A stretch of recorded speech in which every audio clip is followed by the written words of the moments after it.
to the riches, cause it's all about the paper. Now buckle up your seats and prepare for the journey. Let the music ease your soul, grab a spliff and start burning. Relax with us and take a trip to the heavens. And come and spend a day in the 757. What up, everybody? It's your boys, the El Kakui, also known as Gabzilla. I'm also known as the DHC, but we'll get into that later. What's going on, El Kakui? What we got this week, Holmes? Shit, there's a couple things I wanted to pick up from last week, bro. What about the Anthony Gambini friendship charm? What the fuck is that about? Oh, you know what? Yeah, we got into that, but we had to cut it out because we had fucking some audio issues going on. But the Audio Gambini rich buddy band that he had with this dude, I'm gonna go just right off the bat, that was the weirdest shit I've ever heard of, as far as a couple of dudes having like, what, you know, I made the reference last week, but it means nothing to anybody listening, only to you. But I remember on an episode of Saved by the Bell, they had buddy bands which were initial, you know, they were freaking friendship bracelets. But I can't, I mean, it was a TV show, it was kind of corny, whatever. But I couldn't imagine being like, hey, El Kakui, we're homies, man, you know, let's both get fucking buddy bands. Let's get some friendship bracelets, you know? Like that to... Tell me if I'm wrong, bro. That is one step away from getting his name tatted on you, bro. I know. Under your eye right here, so the whole world could see it. Gambini, you know? Bro. You know, Rich Gambini. I'm surprised Rich didn't take that name when he went into...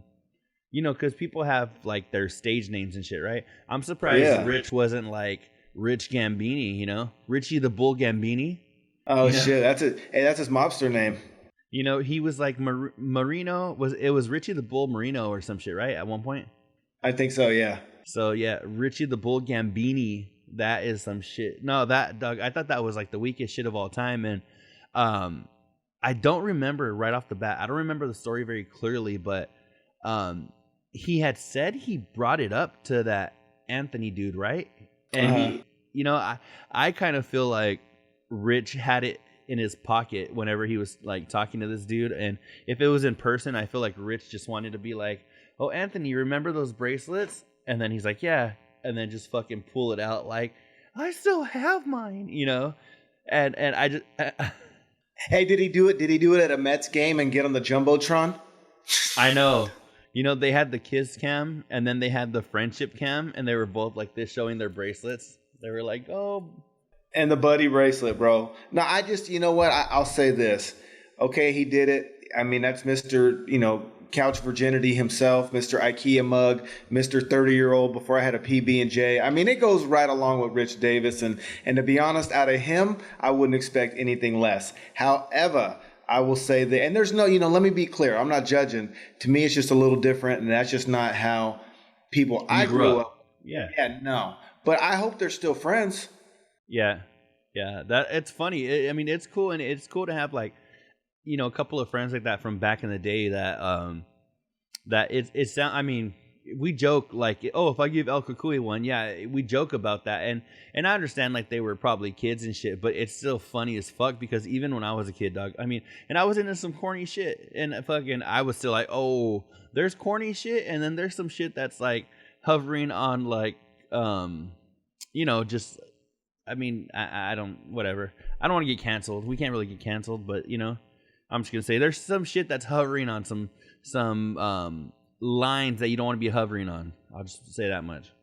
Hey, I got a buddy over here right now, bro, and we've been buddies since about 1992. So what's that? 30 years? I'll go ahead and date myself. He's been my buddy for 30 years. We never exchanged buddy bands.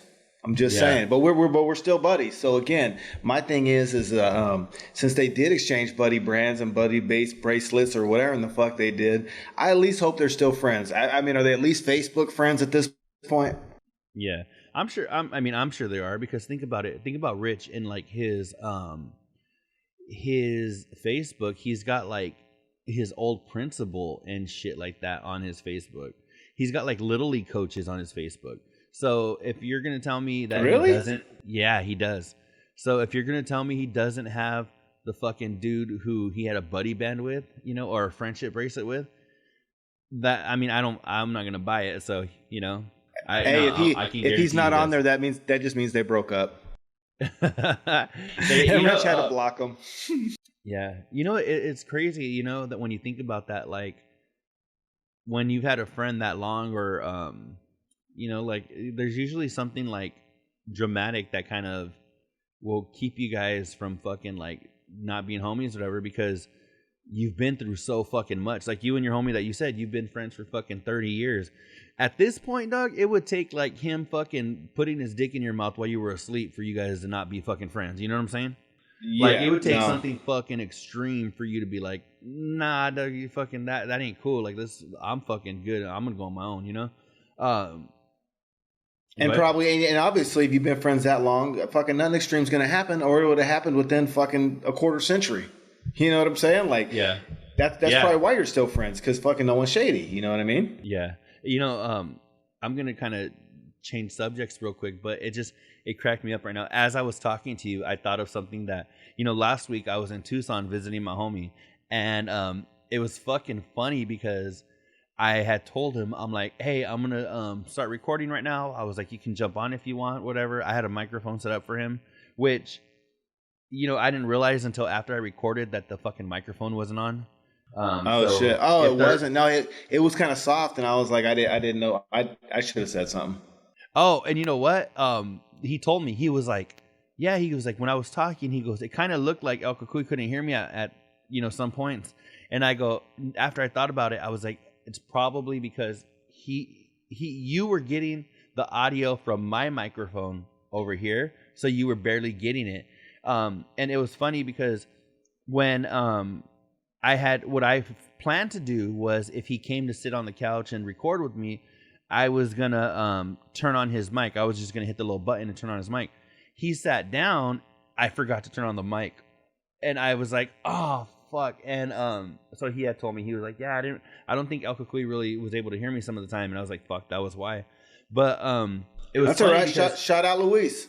Yeah, yeah, dog. He told me that you were fucking cool as fuck, and he was like, he told me he's like that dude. He's like, first of all, he's like, I would never believe that he wasn't like a fucking Latino or something, because he just said that you had that kind of vibe to you. And then he was like, he was down as fuck. Do you need to grab something? No, you're good, bro. You're good. Oh, okay. Now, he told me, he was like, El Cucuy is down as fuck. He was like, it was just easy as fuck. He could tell like you were like a genuine dude and shit, you know? And I was like, that's why we fucking vibed right away, is that there's people that we have had on the show that, you know, where we were kind of like, I don't know if I would really chill with that dude or whatever. But right off the bat, we hit it off where we're like, oh fuck yeah, I felt like Tim in Arizona. Tim in Arizona.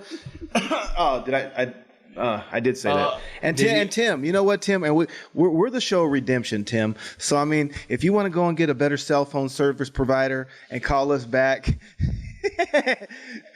redeem yourself, Tim. Redeem yourself. But Tim, you didn't sound like my kind of buddy, bro. But I'm sure I can still drink a beer with you. But you know, probably wouldn't hang out much more than that. Yeah, I'm sure. I mean, yeah, whatever. But no, it was funny because what he had told me, what Luis had told me was, because he was in the other room when I started recording. I told him, hey, I'm going to start recording or whatever. And I was like, jump on if you want to. It's all good, whatever. And he was like, all right, cool. And then I was like, hey, welcome, blah, blah, blah, blah, blah. Did my little spiel in the beginning, right? And afterward, he told me, because we were talking about how you got to be very conscious of what you're saying when you're recording. Because, like, you know, there's, you know, at this point, it's a little subconscious for us because we've been doing it for like a minute, like a couple of years now. So there's things where, like, as you're telling a story, you're like, I'm going to leave this name out, or I'm going to say, you know, a homie rather than saying their actual name or whatever, right? And it was funny because he was telling me how he did the same thing right away. And you guys weren't even really talking about nothing, right? But he said, like, you automatically kind of, like, start to think about what you're saying. And he was like, damn, he's like, it's a trip. He was telling me that's how, you know, Covino and Rich are like super professional, because they do this shit fucking off the cuff, you know, just as far as like they hit record and they go. So Right. they're fucking, it's broadcasting to the fucking world. So he was like thinking like, that's how you know these motherfuckers are true professionals, because they have shit to lose. You know, we don't have nothing to lose. We could go live every day and nobody would give two fucks. But they have careers and lives, and fucking, this is their fucking life. So when they're going live, fucking, they have to be very conscious of what they're saying, you know? And For sure.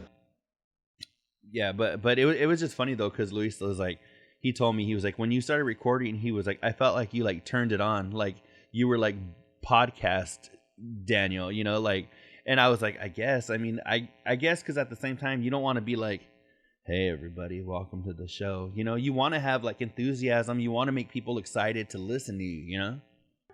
Yeah, you know, my one-liner that I've been stuck on is "Holy mother meatballs and holy mother nuggets."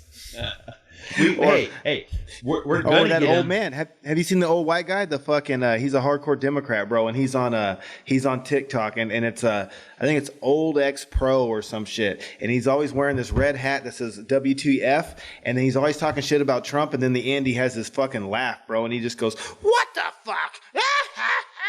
And I don't even care what his message is, bro. I don't care who he's talking shit about. I tune into his TikTok, bro, to hear the "What the fuck." But you know what though? That Holy Mother Nuggets kid with that fucking Mike 525, Doug. I really want that motherfucker to do an exclusive Covino and Rich countdown. You know? He needs to, bro. I mean, shit. He needs to show them a little bit of love, because, to be honest with you, that's how I found him. Yeah.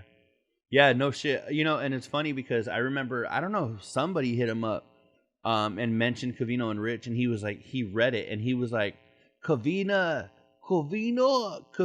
and Rich, and he was like, I don't know who the fuck that is, you know?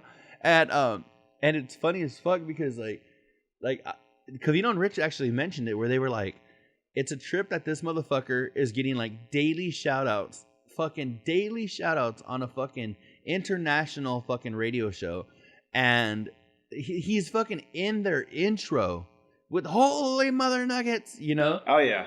And this motherfucker could give two shits about any of it, you know?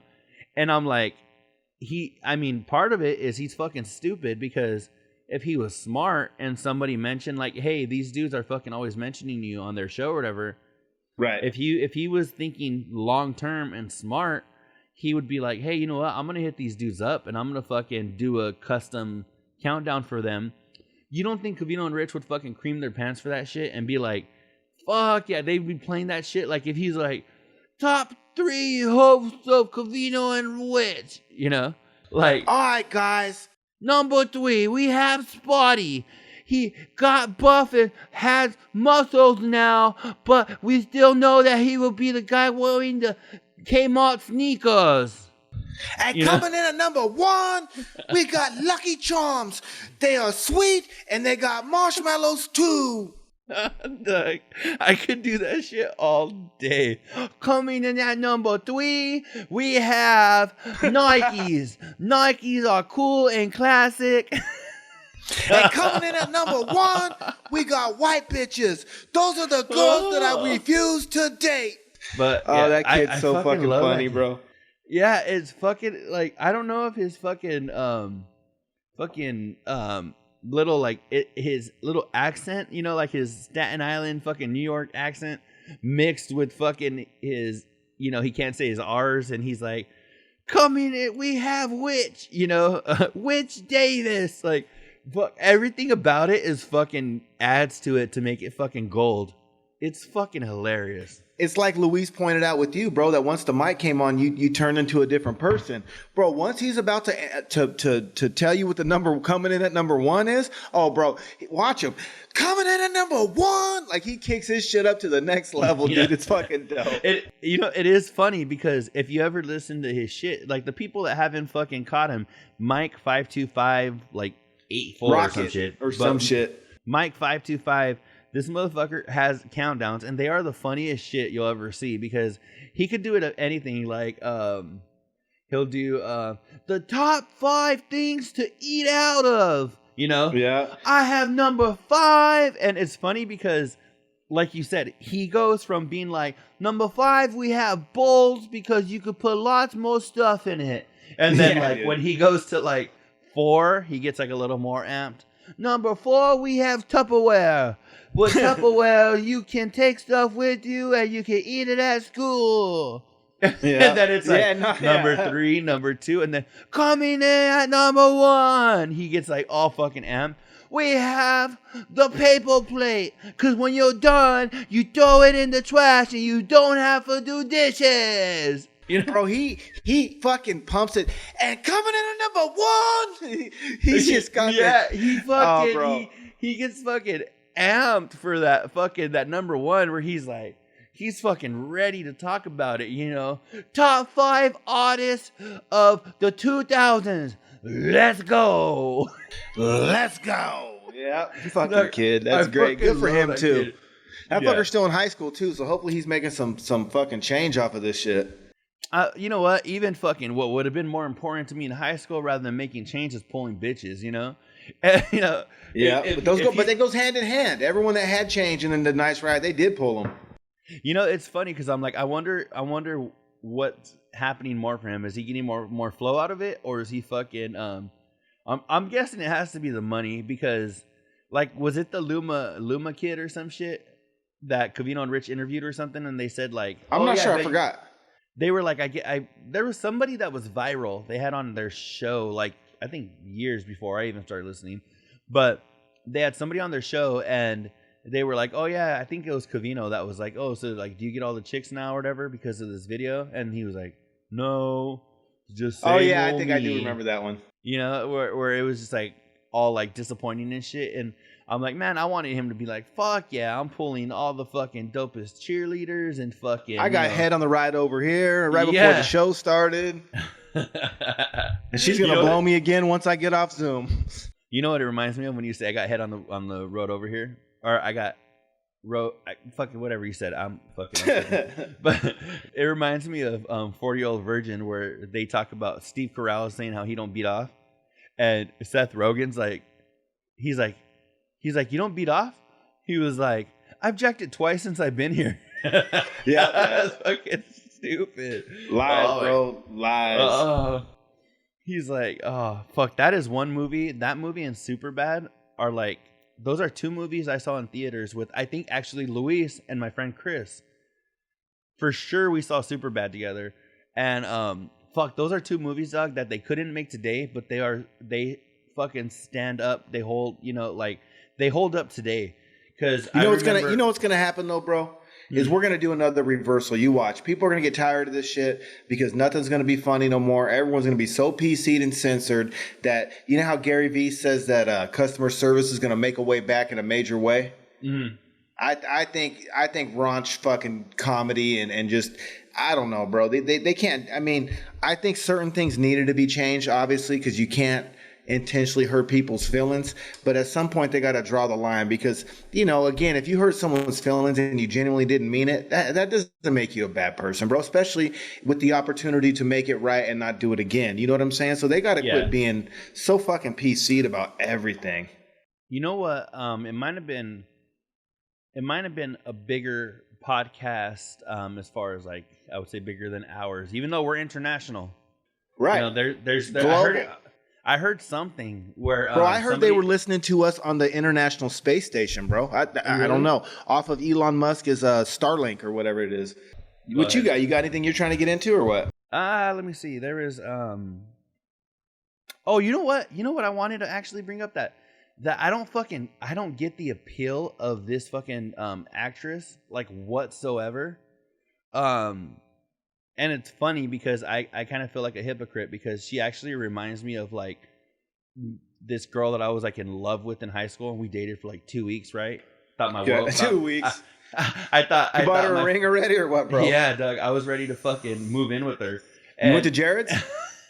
Dog, I swear, I was like, this is the one. I fucking like, you know. And honestly, we had been, I think it was like my junior or senior year, but we were like feeling each other since like sophomore year. And I think, you know, I was just a bitch and never fucking made the move. By the time I did, it was like kind of like, you know.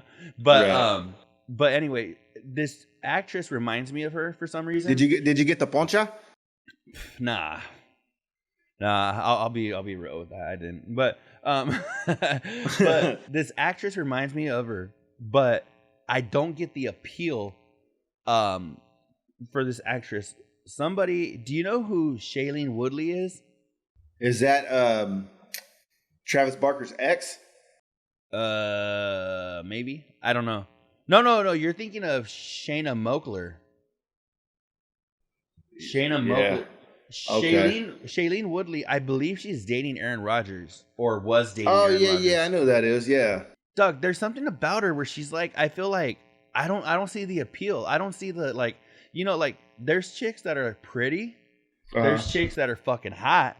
You know, Right. where you're like, you know, like a girl will tell you like either like you're a family member or a friend, you know, a girl that's a friend of yours, you know, they'll be like, she's not very pretty. And you're like, yeah, she's not, but she's fucking hot, right? There's some people that are fucking hot. There's something about them, that sex appeal where they're fucking hot, even though they're not pretty. Her, I don't feel like she's either. I don't know what the appeal is. I don't know if she's just like a fucking good ass person where like, you know, where she fucking, where people meet her and they dig her and they're like, damn, she's really cool. But Yeah. I don't get what the appeal is, because I don't think she's very pretty or I don't think she's fucking hot. I don't think she has like the sex appeal either. So it trips me out when I see people like Aaron Rodgers where like, yeah, Aaron Rodgers is no fucking 10, but he's fucking Aaron Rodgers, you know? I just feel like he could be pulling bitches like left and right and he pulls like Shailene Woodley and I don't know. To me, I'm like, yeah, I know she's like fucking like a big actress or pretty famous actress, but I just don't fucking get it. I don't even that I don't see as the like appeal to Digger, you know? Yeah, no, I'm with you on that one. That's not my style for sure. I mean, he's better off with fucking old ass J-Lo.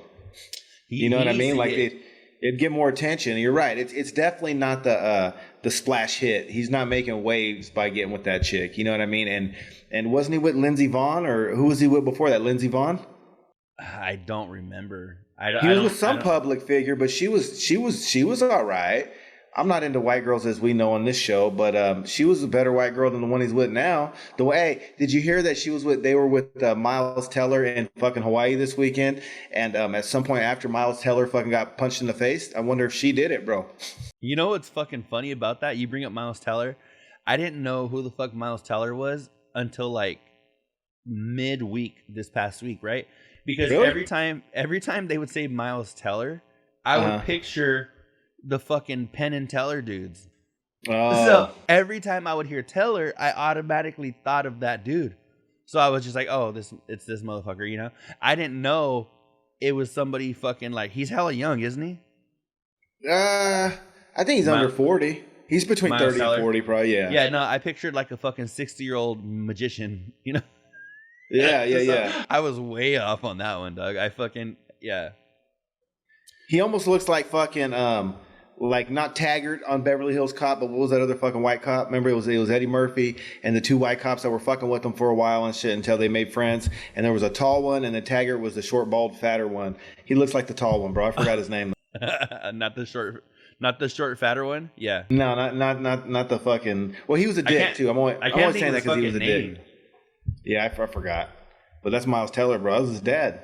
That was Miles Teller. You know who Aaron Rodgers needs to get with? And I'm gonna shout out fucking Luis and his whole fucking family for this one. Fucking Carol B. Is it Carol B or Carol G?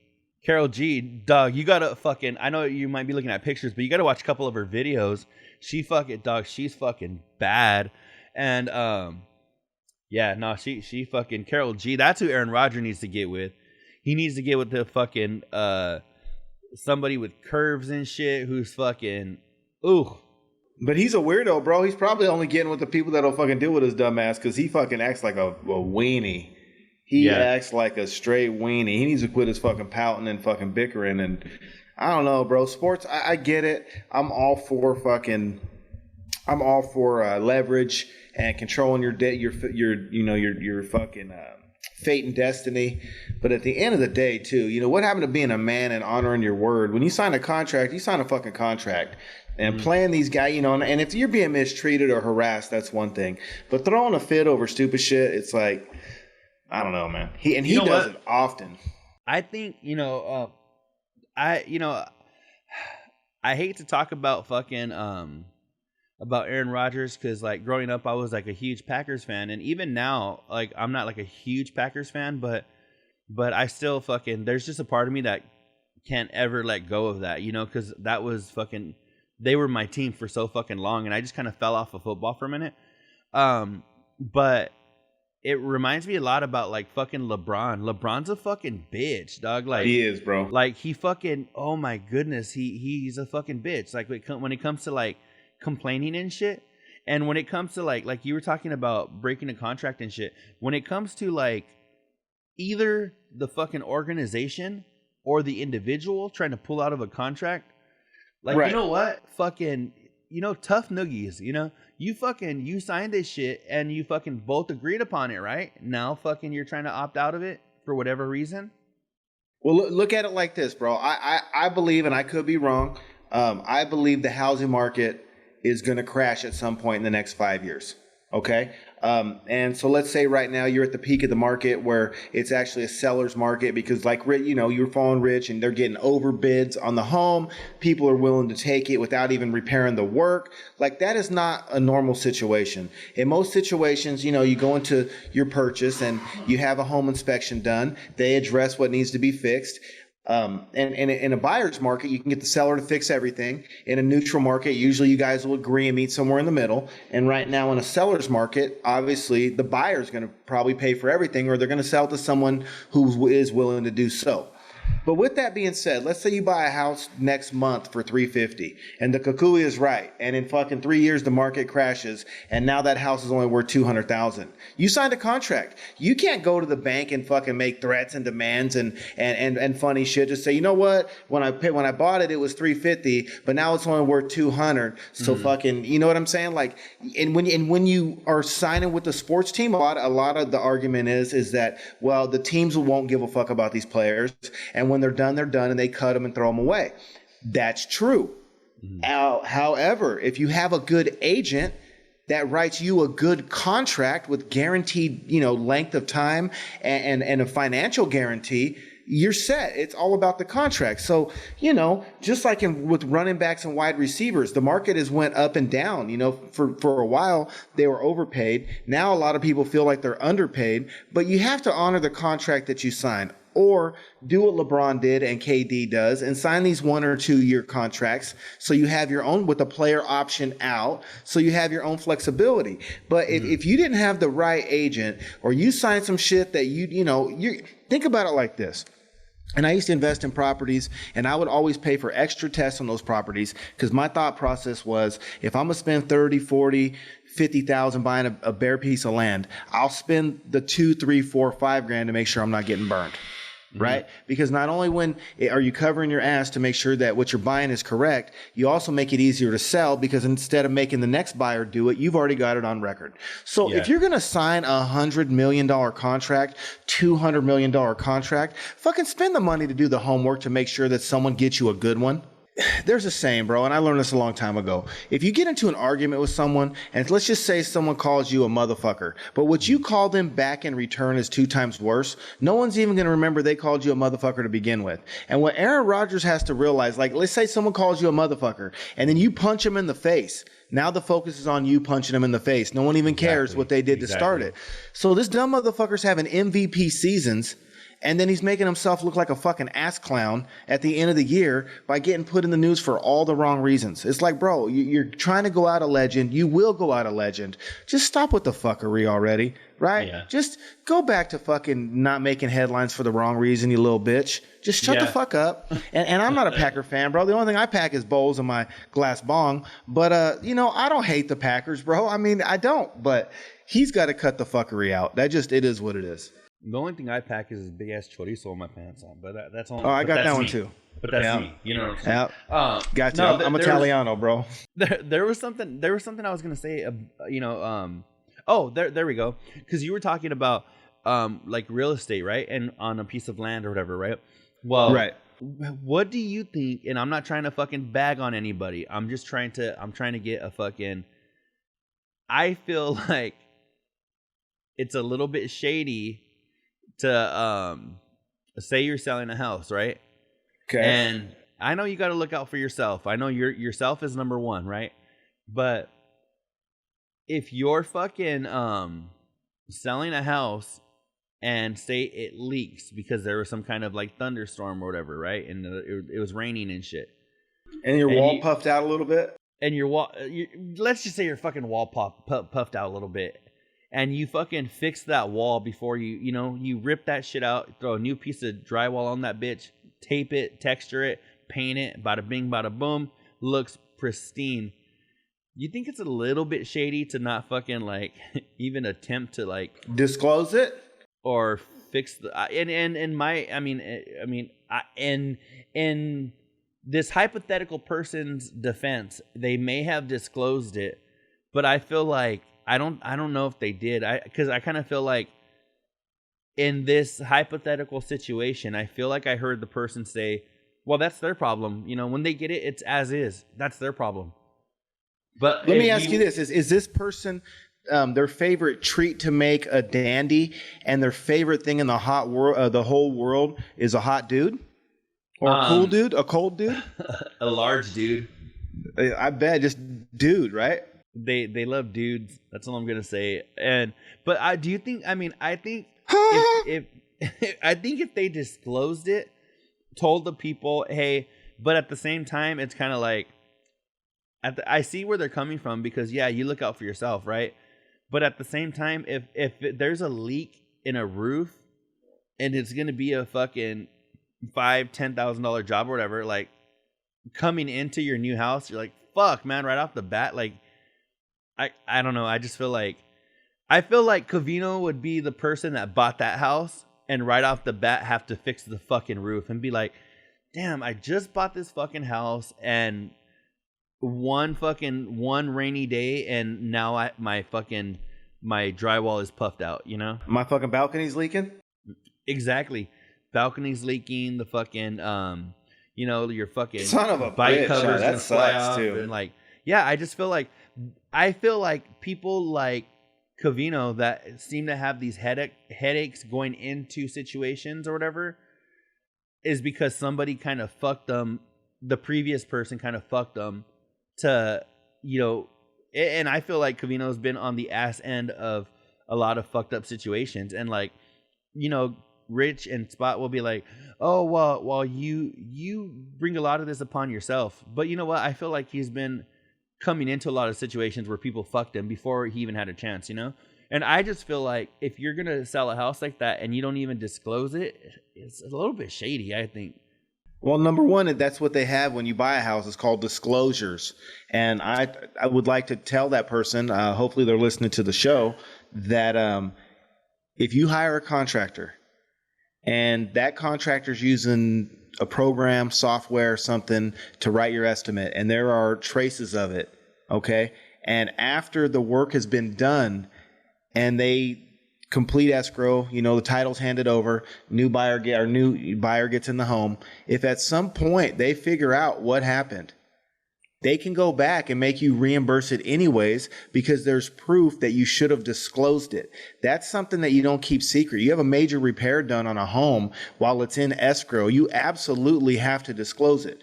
However, with that being said, it goes back to earlier in the conversation where if you're going to spend $295,000 on a house, pay a home inspector $1,000 to find that stuff because somewhere that leak had to start somewhere. So maybe they get on the roof. Maybe it's a compromised window seal. There's a lot of places. I mean, there should be, if it leaked like that, most city water has calcium, right? So there should be some type of trace unless it's like just from a pipe maybe in the attic. But if it was anywhere from the top, you should see trace, whether it's on the ceiling or something. You should be able to tell something.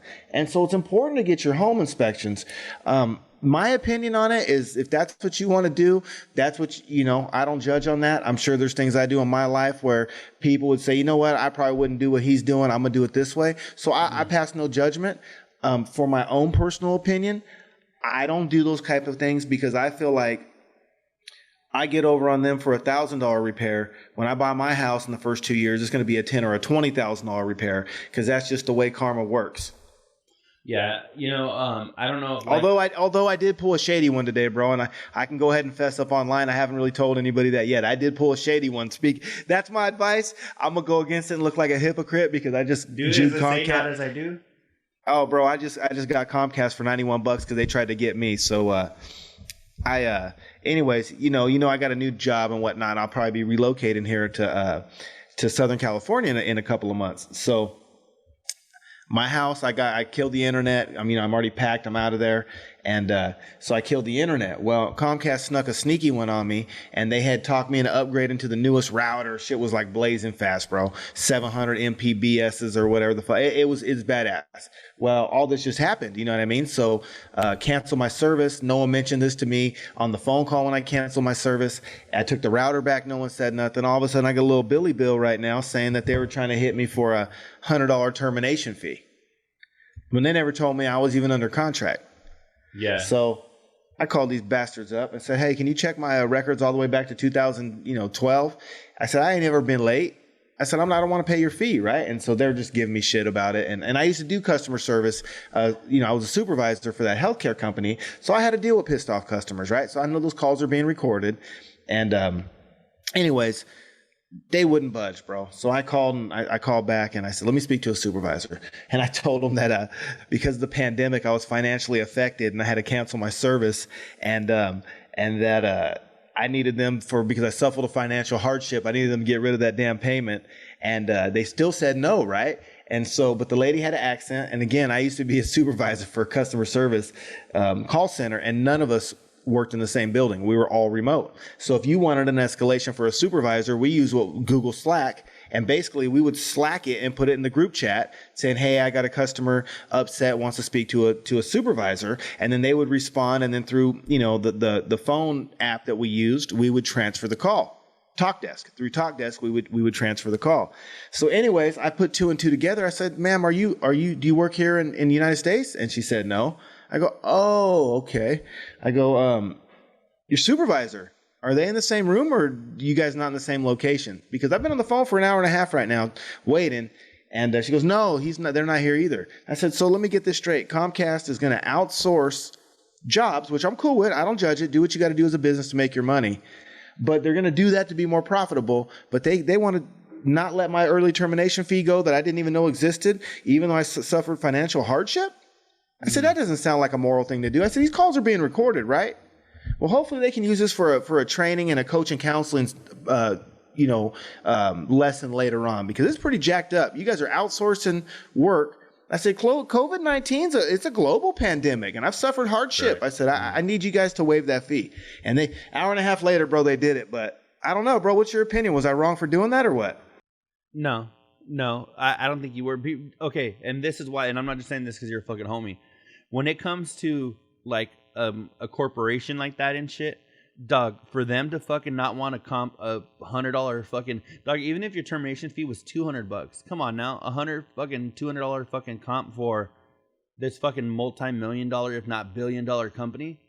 Come on now, that's different than I feel like trying to pull an over on fucking you're selling your car and you know that the fucking engine's about to give out in 5,000 miles, and you're selling it to a family that has scraped all their fucking money together and they just need to get their kids to school. I feel like that's completely different, Well, now that I fessed up, my advice to our friend of the show will just be, don't screw yourself. You're already making a shitload of profit. I would disclose it, and if they ask you to pay for it, ask them to maybe meet you in the middle, and then that way you cover your ass, bro. That's you know what? One of my best supervisors when I was in the grocery store, he always said, cover your ass, and that would be my advice. And if Comcast hears this and you want to come get your $91, fuck, give me a call. You got my number. No, and you know what though? I kind of like, now that you had mentioned about, well, you get an inspector and shit before you even fucking, buy it and make the purchase. You know what? Okay, now I kind of feel like, well, fuck it. Well, if these people didn't do their due diligence and fucking got themselves a fucking inspector. Well, like you said, they're gonna spend. Rich had said, I think this person had bought it for like 200, 250 or something. They were gonna sell it for close to $100,000 profit.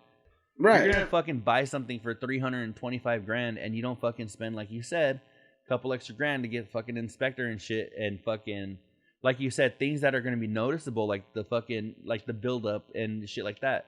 Then I mean, it's kind of on you at that point too, So I see it both ways. I agree with you on that. I just would hate for like maybe a young couple that, don't have any adult, maybe their parents are on drugs or their dad or mom's not in their life, and maybe they just don't have anybody, because there's a lot of people that I grew up with that'll still hit me up for advice on stuff like that, because they don't maybe trust the father figure or the adult male in their life. So I would hate for it to be a couple that just doesn't know any better.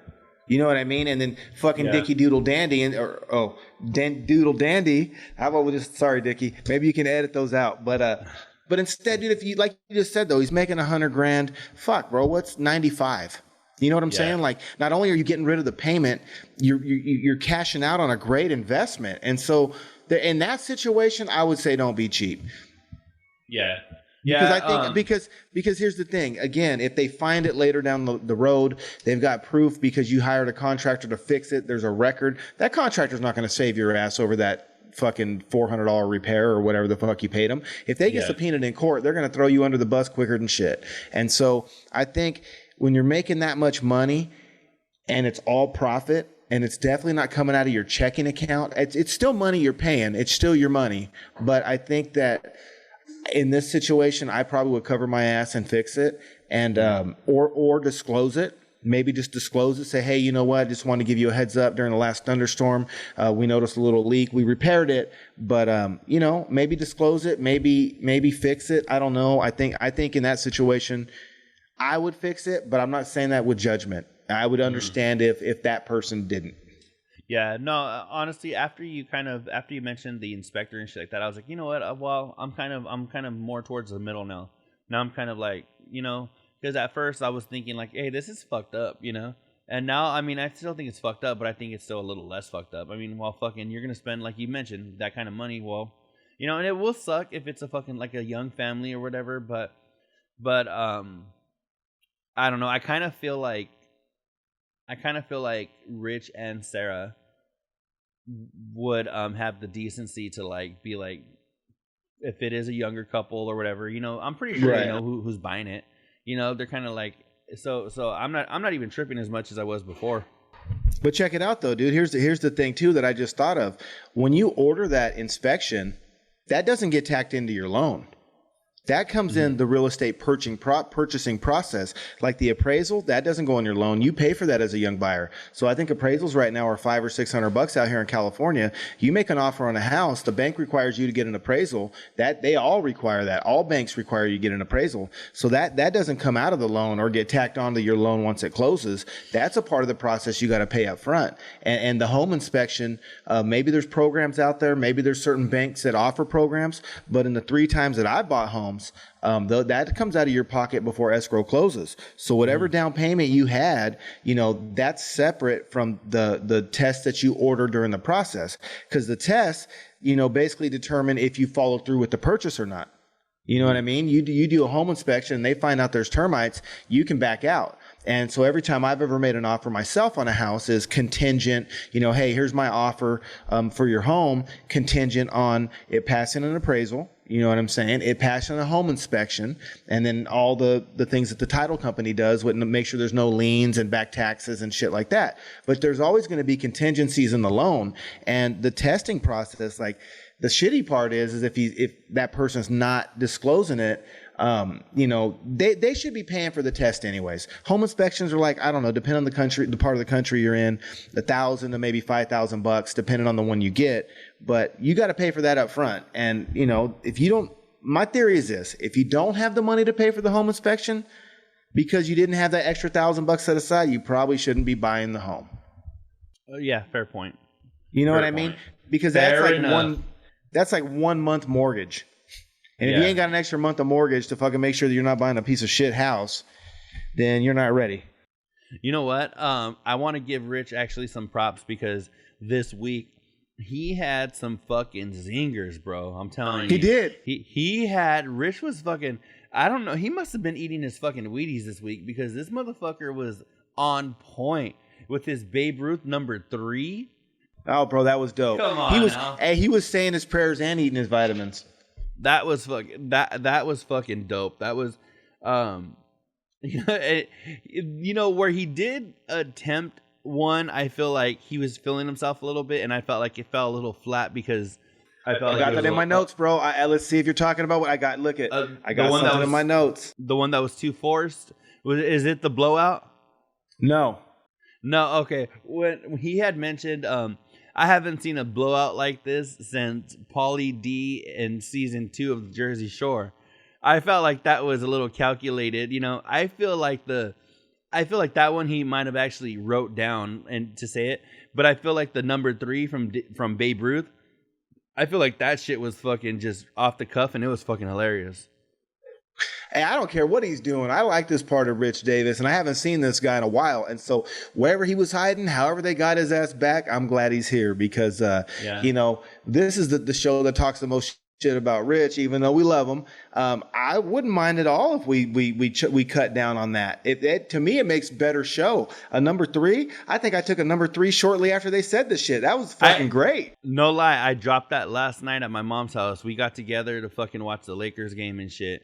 Fucking RIP to their season, but fucking, I was like, I'll be back. I'm gonna go drop a number 3, and fucking, I was like, a Babe Ruth. I was gonna go drop a Babe Ruth, bro. I dropped. Check this out, bro. I dropped me a Bambino this morning, bro. So like yesterday, fucking, I work out of town, and our job provides a living arrangement, so I got roommates, and this fucker used to be a captain on a boat. Anyways. He got there the night before I did, and he made some seafood fucking soup, right? This son of a bitch, I get in there, he goes, hey, I'm warming you up some leftover seafood soup. I'm like, all right, what do you say? You can't, especially like if you go to Latino houses, you can't turn down food, right? Yeah. You ever been around, or some, my brothers, you don't turn down mama's cooking. You just don't. I had this exact conversation yesterday with a coworker saying that, when you're not even done yet and your parents are serving you more, and if you turn it down, it's because you didn't fucking like it. Even though you can't turn down the first one. Yeah, even though you've eaten fucking no, even for me, fucking even seconds, fucking I'm like trying to finish whatever the fuck my tamales or whatever, and there's already more on my plate. Like, no. Well, that's what I'm saying. You can't turn down but you can't turn down the first extra helping. After that, you're like, hey mom, I'm full. Yeah. Hey mom, I can't. I'm full, mom. That was great, but I'm full. But you have to take the first extra helping for sure. Yeah. What? Because you didn't like it? You don't want more? You don't want more because you didn't like it? So check it out. So this motherfucker, he makes me this seafood soup, right? He's like, you missed out. I'm gonna warm it up, bro. And him and Husky Nipple, shout out Husky Nipple. Him and Husky Nipple are savage because one day I bought fucking pizza and they left that shit out all night, bro, and they ate it the next day at work. No fucking refrigeration, nothing. It just sat out all night. Next day, him and Husky Nipple going for it, bro. Going for it, right? So I already knew this about the cat, but I didn't think about it. So I get about halfway done with this fucking seafood soup, right? He had mussels, clams, all kind of shit, rockfish, like total seafood, bro. And what happens if you don't cook seafood all the way? You get sicker than shit real quick bad. That and chicken, bro, fuck you up quicker than shit. So I get halfway down with this fucking big ass bowl. And he tells me that I said, hey, bro, no, I looked in the fridge and the motherfucker was full, right? And this pot, dude, was like this big, like he made some gumbo. This motherfucker didn't refrigerate this shit last night. He didn't. So I looked at him. I said, hey, bro, where'd you pull the soup out of the fridge? He goes, oh, it sat on the stove all night. So, bro, I ate that shit, right? And then this lady I work with at work and shit, she taught me Vietnamese, one word, fucking bong bong. That means bubbles. That's all I know. But she speaks no English, but she's hella cool, bro. Hella cool. So she brings food bong yesterday. Bong bong. That's bubbles, bro. Bubbles. And because bubbles are bad with what we do at work and shit. Bubbles are bad. No bong bong, and that means no bubbles. Is it bong bong like bong bong? Like a bong. Hits from the bong. Yeah, bong bong. Bong bong. Anyway, so she brings some food, and it's basically like, those spring rolls where they're clear and you can see the shit on the inside? This was like clear like that, and I couldn't tell what was on the inside, and it was wrapped in banana leaves, but it was hella good, and it tasted seafood-y. Like, I don't know what it was, but I ate that fucking old fucking seafood chowder. I ate some of the fucking Bong Bong's fucking snacks, and then we ate sushi, bro. And then the Bambino came out last night, bro. That is fucked. That's fucked up. I was you know pissed. what? It's fucked because dog, everybody knows, especially fucking seafood. You don't leave that shit out like that overnight. What the fuck is wrong with them? Bro, and I'm a grocery guy, so it's the 40-140 rule. It's either got to be colder than 40 degrees or it's got to be heated up past 140, bro. You cannot leave shit out on the counter like that. Like, that's a OSHA violation, not OSHA, but like a fucking food sanitation violation. You can't do that, bro. And fucking anyways, and it was just a sign of respect. So at that point I was half deep. I was like, fuck, I'm just gonna finish this shit. But I learned, bro, I'm not eating his food ever again. He done fucked that up. I don't care what he says. Was that Husky Nipple you said? No, Husky Nipple didn't do it. But see, they saw it work though, because when they were eating that leftover pizza, I was like, damn, you guys are crazy and savage, bro. Like, they were eating it like it was nothing, and it sat out all fucking night, bro. And I was telling him and Husky Nips that I was like, you guys are crazy for that. I said I used to work at a pizza parlor and I never did no shit like that. But yeah, they were grubbing it, and but the dude knew that I'm not down for that. You know what I mean? But anyways, whatever. Long story short, I'm not eating his food no more. If he hears this, shouldn't have tricked me. You know what's fucking funny is that I had Husky Nipple written down on my fucking notes because I had seen him on Instagram, and I was like, I don't know who the fuck this is. I don't know how he found us, but that is one unique ass fucking Instagram handle. Yeah, That's funny Husky because Nipple. I didn't know who the He's fuck hella he cool, was. bro.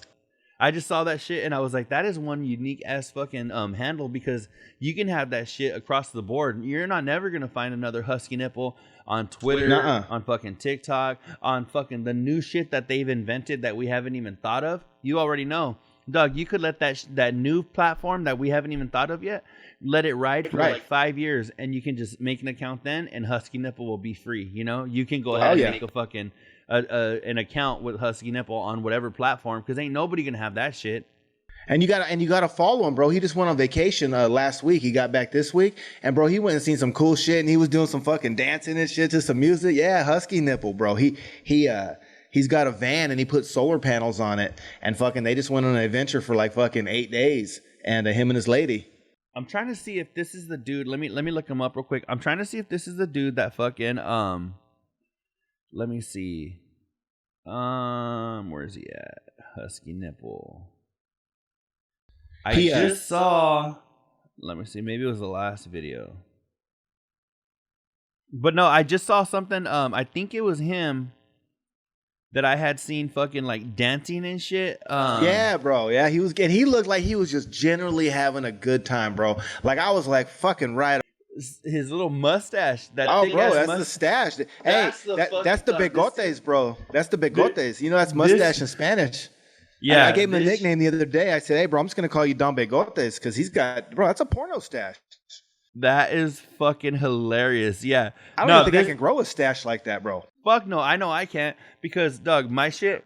Oh, you know what? Speaking of facial hair, I fucking trimmed down the goatee because to encourage myself to lose weight, because the fucking longer my shit is, the fucking like longer my face looks. I trimmed the shit down. I look fat as fuck. I look fatter than last week, I'll tell you, or the last time we had a video. And so I trimmed the shit down. So I was like, every time I look in a mirror or something, I'm like, don't eat, fat ass, you know? But when I have the goatee, and as big as I had it, it fucking covered up my whole double chin and shit. So I'd look in the mirror and be like, damn, I'm sexy as fuck, you know? and then, you know, you trim it down and you're like, reality hits you like, oh, fuck, damn, I got some work to do, you know? And so I fucking, it broke my heart to shave that shit, because that was my shit. But I trimmed it down to be like, fuck it, you got to encourage yourself to fucking stick with it and shit, and get back on your eating and get to the gym more often, and you know? Yeah. And so, for sure.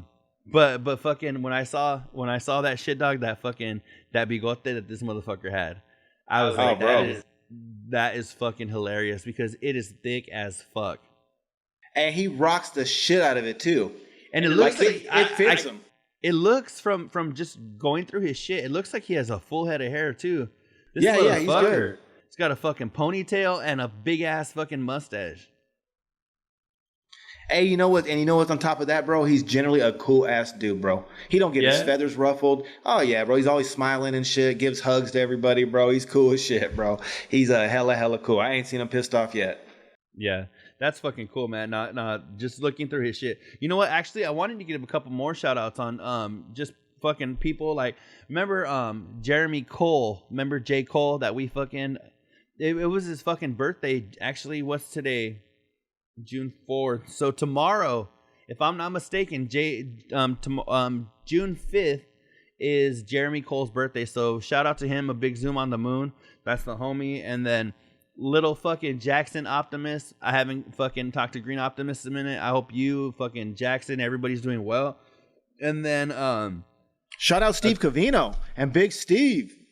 Oh, you know what? Fucking I was listening to the Free Twitch Friday. And Covino mentioned something about, he said people that don't get him or something. And he was like, Daniel, have your fist gets me, right? And then I was all, fuck yeah, that's my homie. I was actually in the shower when he said that shit. So it made me feel a little weird for Covino to say my name while I was in the shower. So, hey, bro, as long as it didn't put a tingle in your dingle, it's all right. Oh, no, it didn't. Believe me. Yeah, no, I made sure, I slapped it around a couple times, see if it would move, and it didn't. So I was like, I'm good. And then, and then we got to say what's up to Glenn Wiley as well. And Jew Dave. Jew Dave is another dude that I saw on Instagram that's fucking liking our shit and fucking just been a supporter of the after show, but later. And this dude, he has a picture with fucking the one and only fucking Mick Foley from the WWF. And fucking Mick Foley, Mankind, Cactus Jack, Dude Love. I don't know who you know him as, but that's a fucking legend. So Jew Dave, that's fucking dope. I want to hear the story. What about Buddy Love? Was he Buddy Love too? No, he was not Buddy Love. Oh, okay. Buddy Love was he? I love you. Oh, that was Buddy Love. That was Buddy Love. Okay. You know what though? Actually, speaking of which, speaking of shout out Funky Monkey, bro. Shout out Funky Monkey. You know what? I just talked to her as actually we started recording. She fucking, I told her we're gonna have to get her on the show next week, or one of these weeks. We got to get her on the show because she said she's a little hesitant because she's not real good at public speaking. But I was like, that's the thing is that we don't have a crowd. We don't fucking, just the way she bullshits and her smart ass comments and shit. I know she would fucking just flow with us, Right. So Funky Monkey she needs to get her notes together because we're gonna have her on soon. Don't be scared, Funky Monkey. Come on, Crystal. We know. And you know what's fucking dope, dog, is that I don't know how, and that's one of the things I want to ask her. How the fuck did she find Covino and Rich? Because if I'm not mistaken, she found them like a month or two before they left their previous gig. So, oh, shit. And she's a diehard. So she, Covino and Rich, I remember one of the first stories they ever told about me going back years ago. Covino said, this guy is a new listener. And he was like, he seems to be all about Covino and Rich. And he goes, I wonder how this motherfucker found us, because I went from them never hearing about me to every day on Twitter being like, go listen to Covino and Rich, go listen to Covino and Rich, And so I'm curious as to how did she find her, how did she find them 15 or 16 years into their career, So that's one thing that I want to ask her. But yeah, no, Crystal is a fucking homie, and she always interacts with us and breaks our balls. She's fucking funny. Well, let's share our story, bro. How'd you find Covino and Rich? Oh, I fucking people listening that have listened to it from the beginning are probably bored of my story, but nah, bro, tell it again. Okay. Well, I never forget. And you know what? Damn. I wonder if hold on. Let me, since we're gonna edit this shit anyway, let me see if I could find the fucking let me see. Watch. I think I have the fucking audio where Covino and Rich talked about me talking about how I fucking started listening. So give me just a second real quick. On this show, how the slightest thing could cause a butterfly effect, right? You take one or change one event and lives are affected. And I got some funny feedback from one of our listeners, Danielle Javier Feets. Indeed, Spots. Yeah, he does. He says, I'm listening to a replay from earlier this week, and I thought Rich was going way overboard with these little moments that are forever changed. Like you said, because of 9/11, if 9/11 never happened, we wouldn't know life today as we know it. If JFK was never shot, most of us wouldn't even be alive. I said 99.9% of us want to be alive because that sets off a series of events. Yeah, everybody. Because that one event, a major event will set a series of events, and that, think about everyone here today. The hundreds of millions of Americans, millions and millions of Canadians that are alive today are born under the exact set of circumstances that their parents created them and had sex at that exact moment of that exact day. And if you take away a 9/11 or take away a presidential assassination or some major event, none of it would be the same. Right. So the butterfly effect is what we talked about. He goes, I call it the turkey effect now. The turkey effect? He says, I thought Rich was going overboard, but now I thank Rich. I was thinking about how I stumbled upon your show, Covino and Rich. It was nighttime, and I was watering the lawn to relax. Picture this guy, Daniel Javier Fitz. He fits in time to water his lawn. Is he like one of those? It's getting nighttime. Maybe I'll, water the lawn or something. I was picturing like an Italian guy on Long Island who goes out with his boxer briefs, a wife beater, and the dude is from Yuma, Arizona. He went out there with his huge basketball shorts, slippers, and socks on, and a wife beater, and his socks pulled up. Was he manually watering his lawn, or was he doing that thing where you stand on your front step with your hands on your hips and make sure the sprinkler covers the circumference of the lawn? This dude was leaning like a cholo, doing his gangster water. You know what I mean? He was just watering his lawn. Daniel Javier Fitz. All the homies, they know what I mean. Baby, let me show you how I lean. Like a cholo. Lay back, bounce in the club when we do a dance. I mean, I'm not sure he's Mexican, but he's from Yuma, Arizona. That's my guess. elbows up, side to side. He says, I was watering my lawn to relax. That's how he relaxes, by the way. To me, that's called work. To him, relaxing, getting outside. Right. He says, I had Sirius on and already listened to Howard, so I was flipping around the channels. I heard Adrian Bailan and Julissa Bermudez being interviewed. It was the Empire Boy era when I was on the show Empire Girls with them on Style. So they came by to promote the show. Remember that? I stopped because I knew of Adrian Bailan. The rest is history. Since then, I made all my buds, Luis Madrid, and my sister, Julissa Fitz, diehard fans of CNR, all because I watered the fucking lawn. Danielle Javier Fitz. And because you were Empire Boy. And the only reason we had Adrian Bailan and Julissa on our show, let's be honest, is because you were friends with them. We wouldn't have had them on other than that. So that ties back to the fact that we had them on before. But we wouldn't have had them on that time. Right, no. We would have been like, and now. But because you were part of the show, we were like, yeah, let's do this. So every little fucking thing, ta-da. Ta-da. So that's my story. I had Covino and Rich tell it for me. Hell yeah, bro. That's dope. What about yours?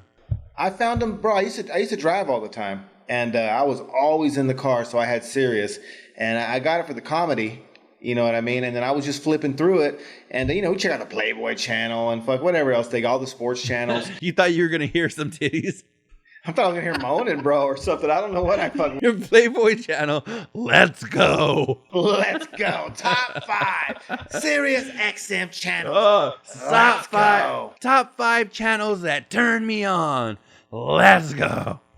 Top 5 channels on Sirius. Coming in at number 5, we got the Playboy channel. You get some really nice tips on there. Oh, that's fucking funny. But coming in at number 1, we got Covino and Rich. So they were a Maxim radio at that time, and I just stumbled on it because it was Maxim. I'm like, okay, well, I've read the magazines and the Hot 100, and they got to have some girls and shit on here, right? Let's see what the fuck they're talking about. And I ended up liking the whole channel. So I liked, like I said, I think it was DeVore and Diana was on there. That was a jam. And then they had Stretch in the morning, and he was a little different and corny, but he was on there. And then they had, Covino and Rich. And I just remember that I like Covino and Rich the best. And when they cut the channel, Covino and Rich were the only ones that survived. And so I was like, well, good. At least these dumbass company knows what they're doing. I mean, if you're going to get rid of the Maxim channel, which I disagreed with at the time because I liked the other acts as well, but at least you kept Covino and Rich. And so I've just been, ever since, man, I was about 2006. You know what? Actually, I'm glad that we're actually having this conversation because I forgot to mention on episode number 75, that was my 9th anniversary of me listening to Covino and Rich. So last weekend marked 9 years. And the reason why I know that is because that's when Julissa Bermudez and Adrian Bailan were on Covino and Rich. Was May 20, like fucking 9th or some shit. Oh shit. 2015 or no, not 15. That's when I met them. Like 2012. Yeah. So May 20 something 2012 is when they had them on. So that's how I know. That's an easy mark for me, you know? So yeah, fucking 9 years I've been listening. And when I listened, I think they might have been on Stars 2, if I'm not mistaken. So you fucking listened since the Maxim days.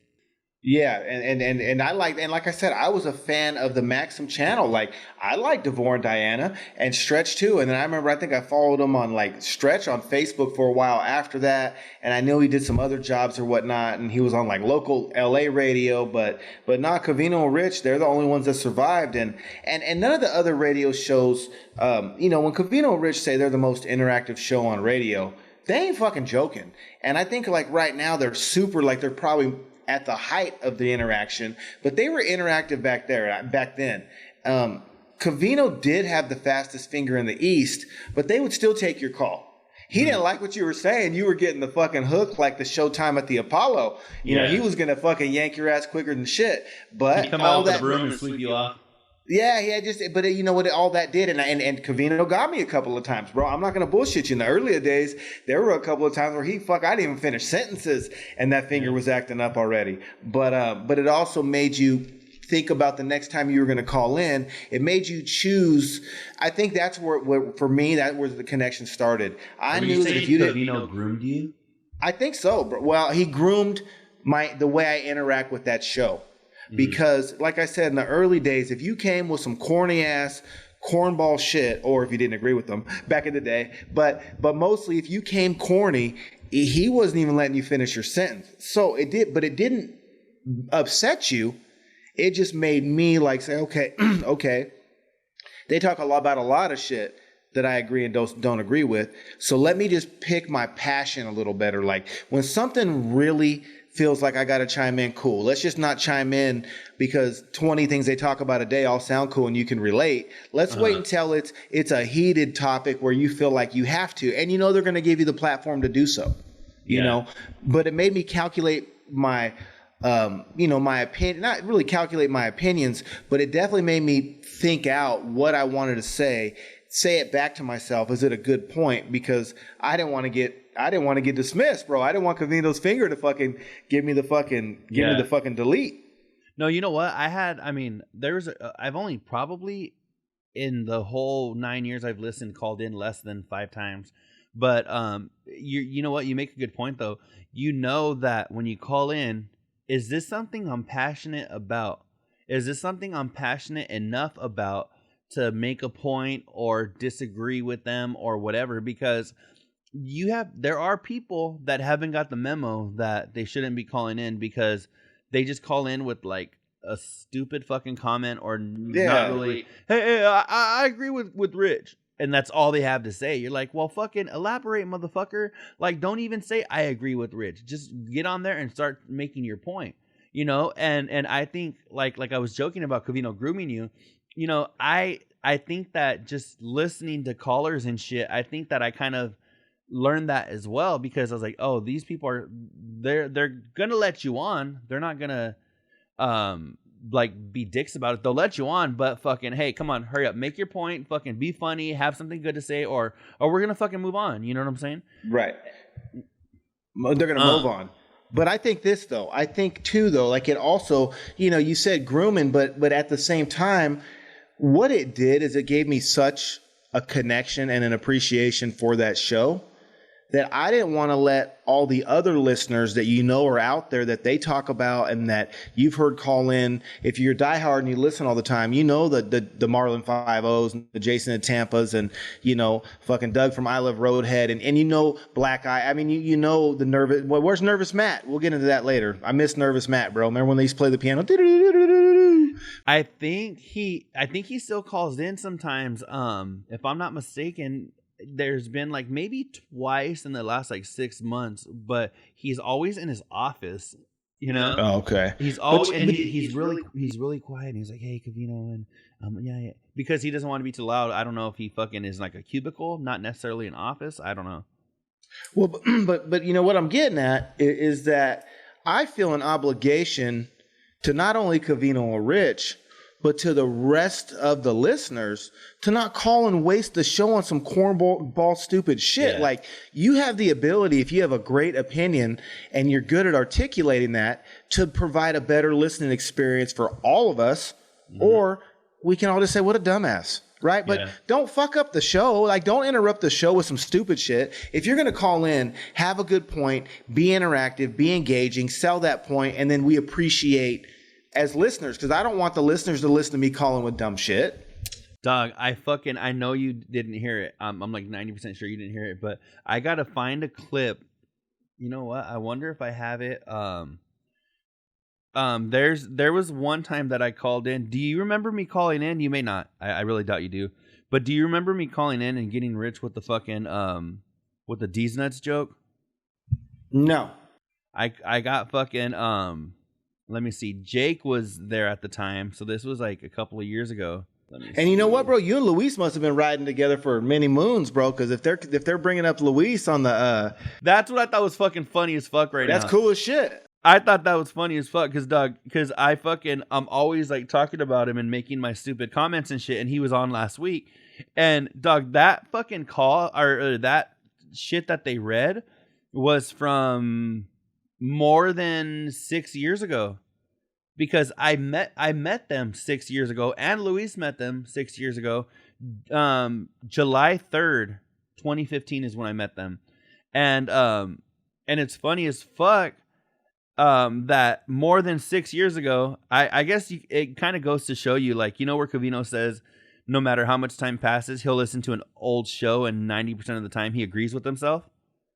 That's kind of where I'm like, dog, here we are. Hey, 90% of the time I agree with them too.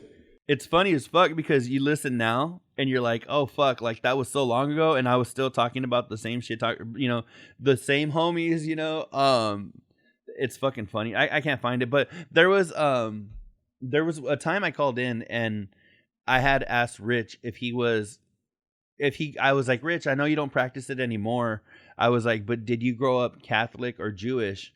And he said Catholic, and I said, you Catholic these nuts, and fucking dog, Covino, when he made it all fucking like he got you, you got, Rich got, Oh, that's fucking great. It was fucking funny. And see, my point is, like, if I'm gonna call in, I'm gonna do something like that, or I'm gonna have a good point. And that's why, dog, like we do this whole show to give our opinions, right? But something, even, if we didn't have this show, I would be bullshitting like this with my homies because I have a lot of friends that listen, right? But if it's something enough for me to fucking want to call in, then that's a whole nother level of passion, So for sure. But then when you do call in and there is that passion, it makes for dope ass radio. Then we're like, oh shit, like I'm gonna say that's the homie calling in anyways. But I'm not gonna mention any names, but they're out there. And I know there's Covino Rich listeners that we all cringe as soon as fucking they're going to take their call. And I never, ever, ever want to be that dude. You know what I mean? Yeah. I like it. When they're excited to talk to someone, they're like, what's up, El Kukui? Or, like you can tell it in their voice. I don't want to be that dude that just never has nothing to say, or I don't know, man. I want to make the experience. If I do call in, I don't want to take away from the show. You know who I fucking... who I appreciate more than anybody, and it's just because I don't know, maybe it's because I'm like self-centered and I want my opinion to be heard. That's why, like, I have this show, right? That's why we fucking do this show, so we have so much opinion on Covino and Rich. It's just overflowing and we need an outlet, right? The people that I respect the most, because I don't know how the fuck they do it, are the Luises of the world, are the fucking Jen in Tampa that we've never heard of, like, but listen every day. Because, dog, like, Luis listens like we do all the time, all the behind the velvet ropes, all the everything. This motherfucker has maybe texted in like once or twice, never called in. And for somebody to be able to, because I'm like, I do that with other shows that I listen to, like Fighter and the Kid, fucking Rogan, whatever. Yeah, I listen to it. I enjoy it. I don't have to chime in.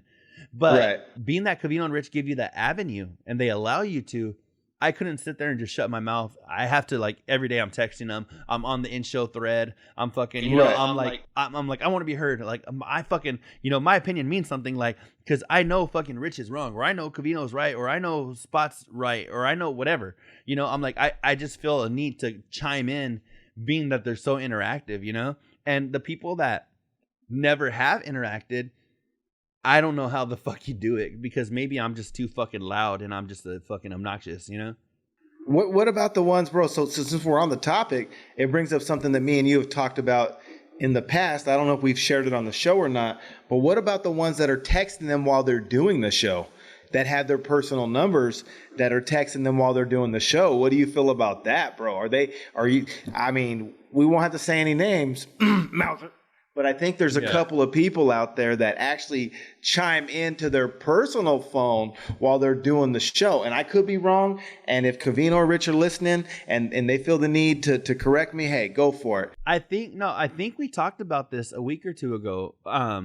But what I'd never forget is actually I have Vic in Toronto right here, because there was a story I wanted to tell about him. But Vic in Toronto, actually, when I was like, isn't it kind of weird that Mouser will text them directly? Like, and Vic in Toronto hit me up and was like, it's not that uncommon, like people have their numbers. And I'm like, I do too, motherfucker. You're not special. No, like, but check it out though, bro. Check it out. When I was in the grocery business, I was number 2 in the grocery store. I had a lot of buddies that they ran the store, and we could all use our phones if we needed to, right? But again, who the fuck do you think you are to text or call somebody when they're at work if it's not like an urgent issue, or like maybe you guys are going out of town tomorrow together and you're like, hey, what should I bring? But bro, like, you're that arrogant. Forget that you're calling a public and a national radio show. You're doing it while they're at work. And you're almost like, if you think about it, motherfucker, you're almost cutting the line, right? Like you're cheating.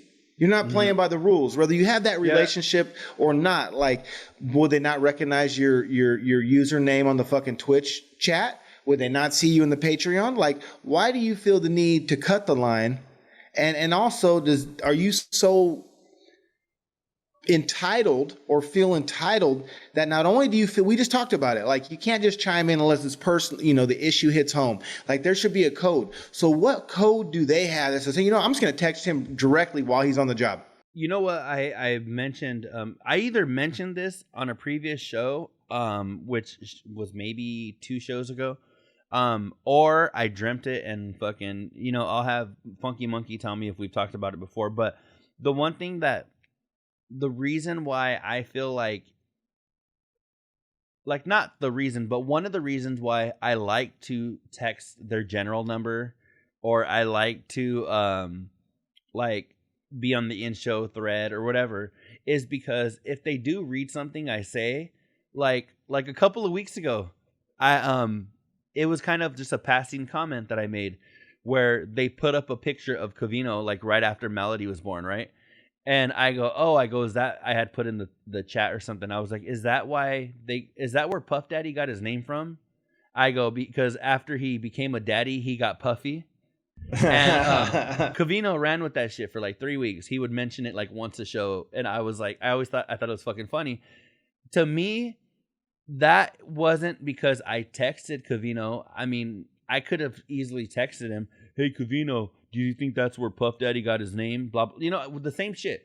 But to me, it means more if my comment stood out from the quote unquote competition. You know, our peers, because we're not better listeners than anybody else, right? That's the thing too. Like we are one of the we're like I said, I know I was bagging on the name Carls, but we are the Carls, right? We are Covino Rich listeners. We're part of the group. I'm no better than Mike Durbin or Mark in Colorado, right? My opinion doesn't matter any more than they do. I like the connections I have with the guys, but at the same time, I mean, you can't get your head so big that you're more important than the next listener. So, you know, I don't know. Matter of fact, I messaged Covino today and told him I still have my old school Dad Bro shirt. Back when they had the Dude Bro, and I still got my Dad Bro shirt. But never would I text him during a show to try to cut the line and get my point read. If he's paying attention at the time my message goes through on the chat board and happens to read it and says El Cucui's chiming in, great. If not, it wasn't meant to be, bro.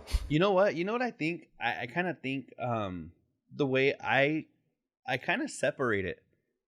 Like, yeah, I have, it should be separate. I have like Covino, Rich, and Spot, my friends outside of fucking the show, and then I have Covino and Rich and Spot the show that I listen to.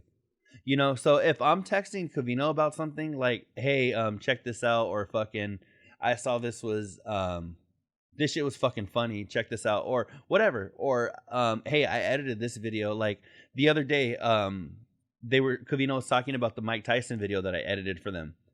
Right. And so if it's something like that, if it's something like that, then fucking yeah, whatever. To me, that's me like texting my buddy Covino about this and that.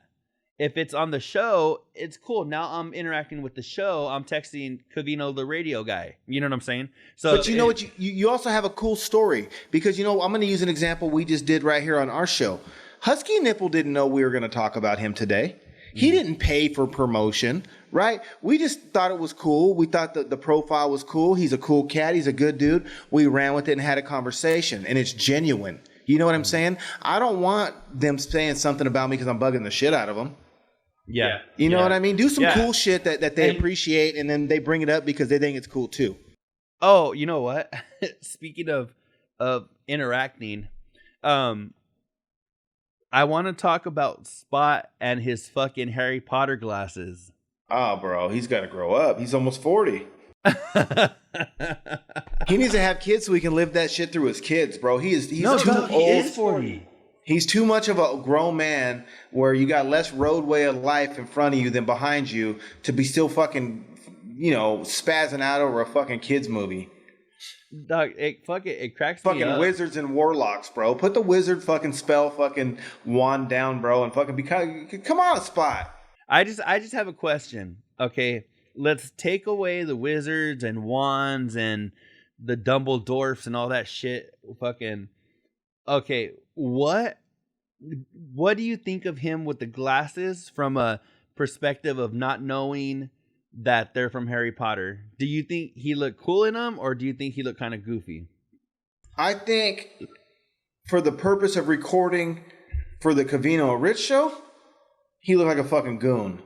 But I think he looked goofy as shit.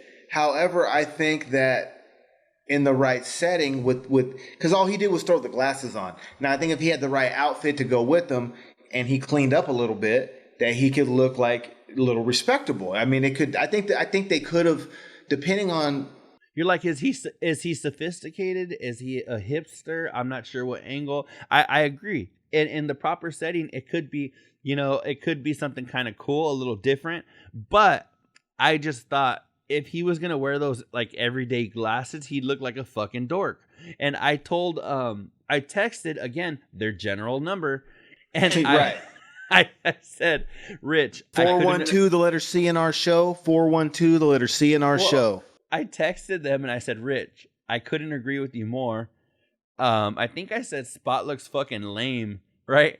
And then Spot got he read it and he got a little feather up his butt and he texted me back. He said, has anybody ever told you look like a penis wearing a hat? Oh yeah, I think you did tell me that.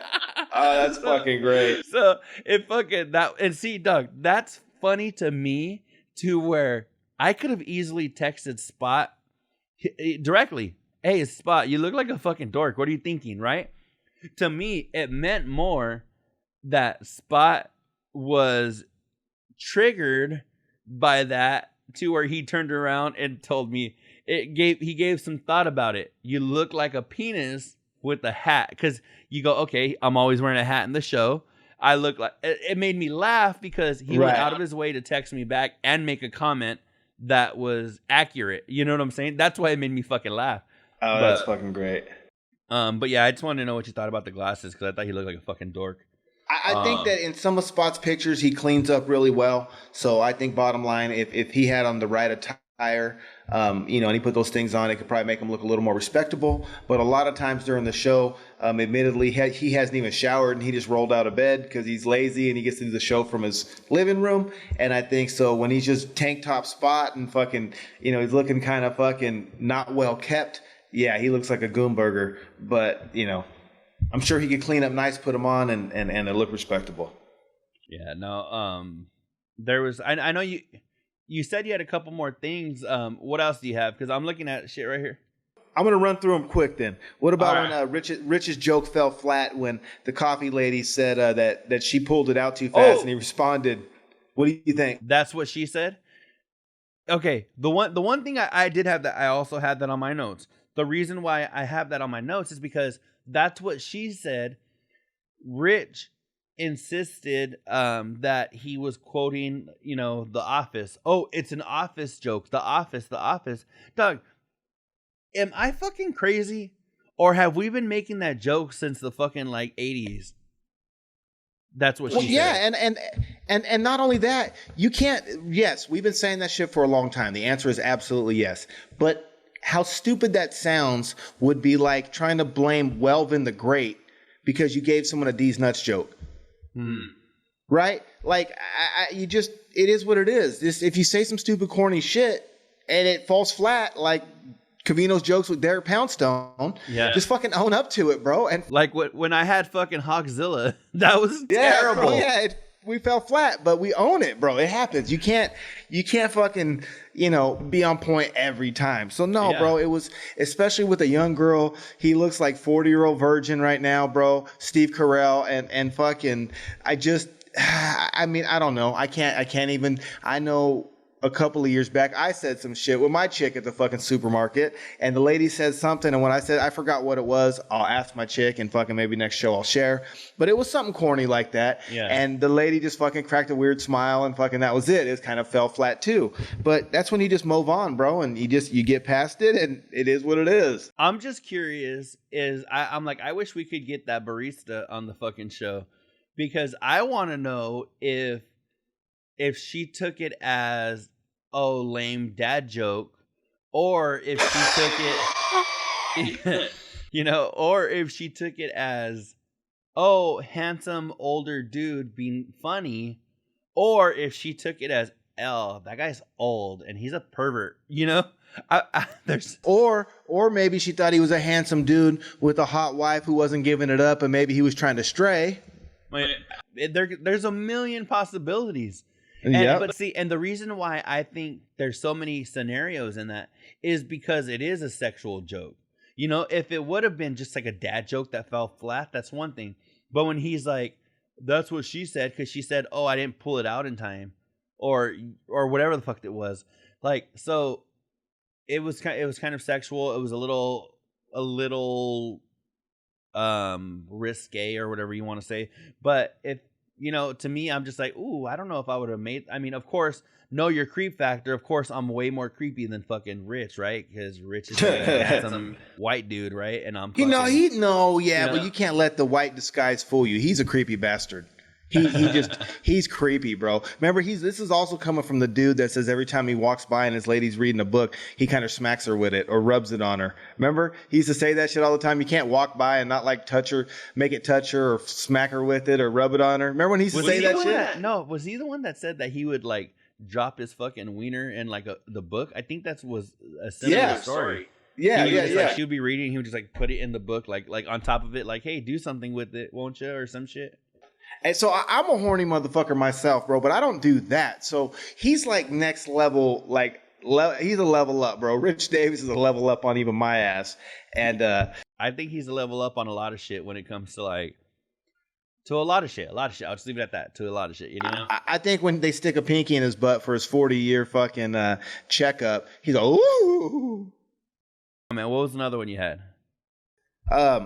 What about fucking Jordan and LASIK surgery, bro? Do you need glasses? And what's your opinion on the LASIK? I know that they were talking about it and the pros and the cons. And Rich said he still wore contacts. And when he said that, I was like, dude, if you're that bothered by glasses or whatever happened to you when you were little, still, obviously is like PTSD, and you still just refuse. Why not just Rich should get it? But I know that the question was about Jordan. What do you think with LASIK surgery? And and before we get into it, I kind of agree with Covino. I think glasses on a chick can be cute, but I think maybe that's in like a role play situation. You know what? I'll be honest. Okay, this is what glasses on a chick are to me. If she's fucking hot and she puts on glasses, I'm like, oh damn, those glasses make her fucking hot, make her hotter, right? And then if there's like a frumpy chick who's like not a baddie and she puts on glasses, I'm not like, oh, now she has on glasses, now she's fucking bad. I just feel like it's like, she's got glasses. It's not a bad thing. It's not like a negative thing, but I feel like it's like, oh, she's got glasses, okay. But for some reason, like, I feel like if a chick like that doesn't typically wear glasses, like puts them on and she's fucking hot, then you're just like, oh fuck, she took it up a notch. I don't know why. It's not like it does that for an average chick that puts the glasses on. I'm not like, oh fuck, now she's glasses chick, bad. No, but for some reason, if it's a fucking hot chick and she puts on the glasses, I'm like, fuck, she's hotter. Like, there, to me, it makes them fucking hotter. And when it goes to the LASIK shit, I have terrible vision, and I do want to get LASIK. I just haven't. It's just not like I'm against it or opposed to it. Rich, see, that's one thing where it kind of trips me out is that Rich said, oh, I'm a good candidate for it, but I'm not going to or whatever because he has like his daily disposable contacts. To me, I'm just kind of like, fuck, like right now, I've just been lagging it because I've been lagging it, but it's not because I don't want to. Rich sounds like he doesn't want to. Because right. he thinks about the risk factors and shit, Which doesn't make sense. I don't. I understand because years ago, this was probably like 10 years ago, me and Johnny were having a conversation because we both have terrible vision. And right. And like 10, maybe, no, it probably wasn't even 10 years ago. We were in high school probably, so it's probably closer to 20 years ago. And I was a little hesitant, and I was like, I asked him, I was like, Johnny, I was like, what happens if you go blind? And he was like, well, I'm going to be one rich ass fucking blind motherfucker because I'm going to fucking sue the fuck. Right? Do one eye at a time. No. And see, for me, that was going back 15, 20 years. Now I feel like the technology has caught up enough to where I could go fucking anywhere and get it and it'll be dope, Yeah, I here's the thing, bro. Back to the hot chicks with glasses. Since I'm a recovered assaholic, I can go ahead and say this. Obviously, they start off many videos on RedTube with glasses on for a reason. So yes, they absolutely could look great on a chick, guaranteed. With that being said, I had LASIK surgery, and I had it 22 years ago. And when I think I was 20 over 200 or something in one of my eyes, and I was like 20 over 100 in another eye, and my shit was bad. And it was one of the first major purchases I made as an adult.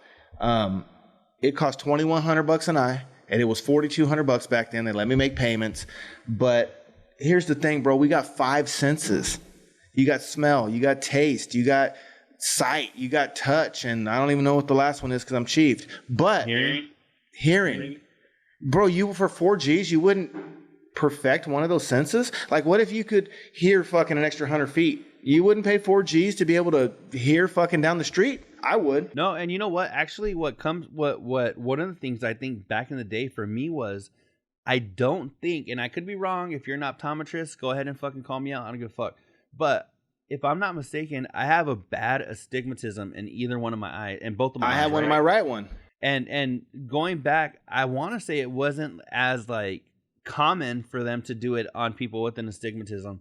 And going back 15, 20 years, Now, dog, I feel like you could be fucking practically blind, and they can bring your vision back to health and shit with the technology they have nowadays. You know. Bro, the technology fixed Spot's toe. It used to shoot lasers, and they fixed it.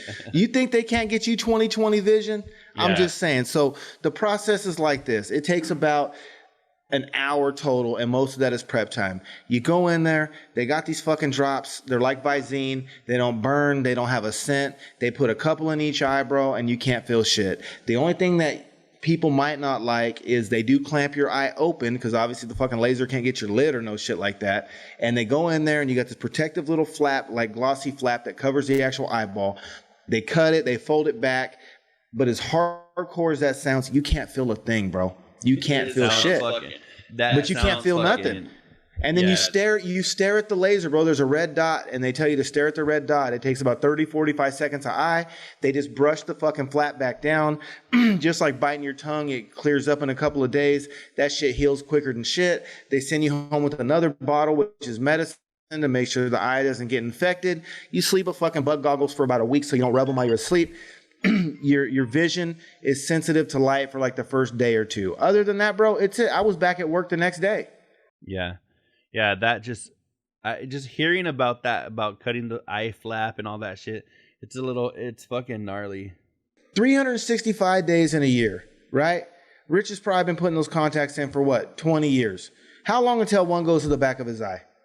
What's the risk? What's more risky? A fucking professional that probably does 5,000 of those a year, you know what I'm saying? Or 1,000 a year. Maybe they do 2 or 3 a day. I don't fucking know. But whatever. Someone that's done that 5,000 times, that have mastered their craft, or Rich putting in contacts every. And not only that, my thing was like, what about the time that you're tired at night and you lost your contacts and now you have to drive, or you're in a situation where, you know, you need your vision, bro. There's no more being caught with your pants down, even though I know Rich likes that.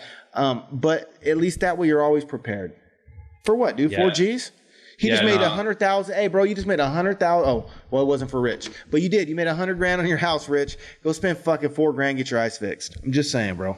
Yeah, no, it's something that you know, it's something that I was all for, and thinking like, damn, like that'd be dope.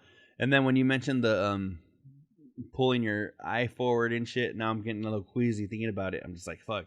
That sounds well, and do the math, bro. How much did those contacts cost?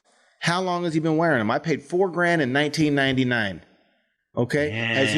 Has he spent more than $4 grand since 1999 on his little cute contacts? And glasses. Think about it. He's not only getting the fucking contacts, he's getting the glasses. Your insurance might cover like an eye exam every year or some shit, but there's plenty of money not only in the contacts, you know. And well, what about your time that you're buying and and everything. You know, think about it like this, and he's not just getting the contacts and the glasses. He's got his Chris Sabo goggles too, bro. His goggles, bro. His Michael Phelps. But anyways, but no. What about the time? Like you just said, I haven't been to the eye doctor but one time in the last 22 years, and I went in like 2016 to the LASIK doctor just to make sure I didn't need a touch up, and I didn't. So I'd be fuck. How many times have I not had to go to the fucking eye doctor since 1999? Yeah, that's definitely. I mean, it's something that I do every fucking year, and I have done since I was like fucking 13, you know.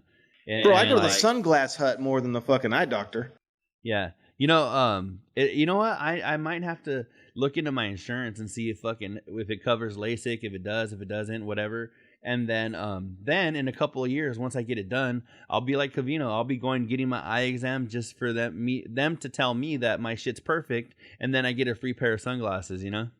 Hey, and see, and that ties into fucking one of the other stories we've told onto this show. Rich is so traumatized from bad vision as a kid, he refuses to wear glasses as an adult, and he was almost trying to make Emmy fucking avoid it, and just you could tell he's still bothered.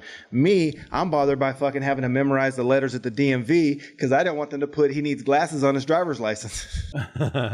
No, like I'm gonna go back to King of Queens, which I reference probably once every show, but there's Carrie, Leah Remini, needs glasses, and she says she gets mad, and she's like, "There's not a whole lot of little eye charts on the side of the road." right, bro. That's the truth. That's true shit. It's fucking funny. It's fucking stupid. Doug, but I'm gonna have to wrap it up. I have somebody calling me. There's something I have to do that's important. So I'm just gonna wrap it up and fucking I'm gonna say Trojans. So Magnum. fucking yeah. All right. Oh well, excuse me, motherfucker. But that gold pack, Covino knows. But I just know about the gold toes. So the gold toe shoes. Damn, that's another thing I wanted to get into. But fucking. What's that, bro? What is it? Just be quick. Quick like DJ. What about fucking? What's your opinion on fucking getting the sharing your Cheetos with the world? You mean nasty feet in public?